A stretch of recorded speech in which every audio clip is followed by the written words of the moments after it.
Hello friends, नमस्ते। मैं सोनिया आप लोगों का यूट्यूब पे स्वागत करती हूँ और आज मैं आपको एक विवाह गीत सुनाने जा रही हूँ। एक बेटी का दर्द भरा गीत है, तो प्लीज़ आप लोग इस गीत को पूरा सुनना और अपना आशीर्वाद देना। जेहि दीना मोरी बेटी तुम्हारा जन्म भइले भदौआ की रात जी। जेहि दीना मोरी बेटी तोहरा जन्म भइले भदौआ के रात जी। सासु ननदी घर दिया नाना बारै, स्वामी ना पूछाई बात जी। अरे सासु ननद घर दिया नाना बारै, स्वामी ना पूछाई बात जी। जय दीना बेटी रे बाबा वारा खोजले, पड़ी गईले पैरों में छाल जी। जय दीना बेटी रे बाबा वारा खोजले, पड़ी गईले पैरों में छाल जी। वर खोजी बाबा जी घर काजे आइले, मैया गई ऋषियाए जी।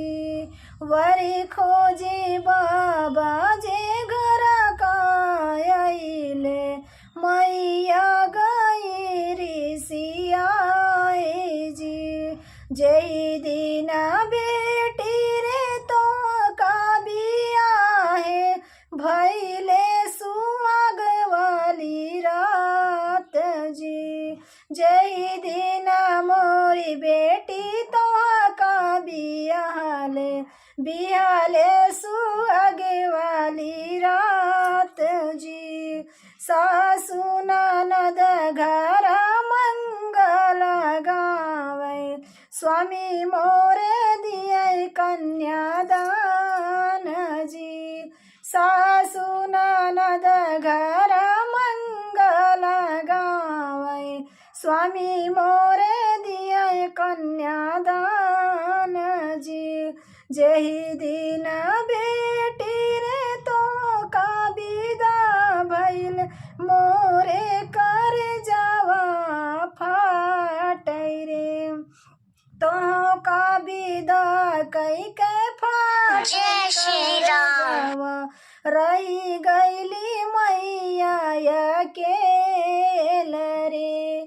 तो का विदा कई फाटै कर जावा, रही गईली मैया अकेल रे।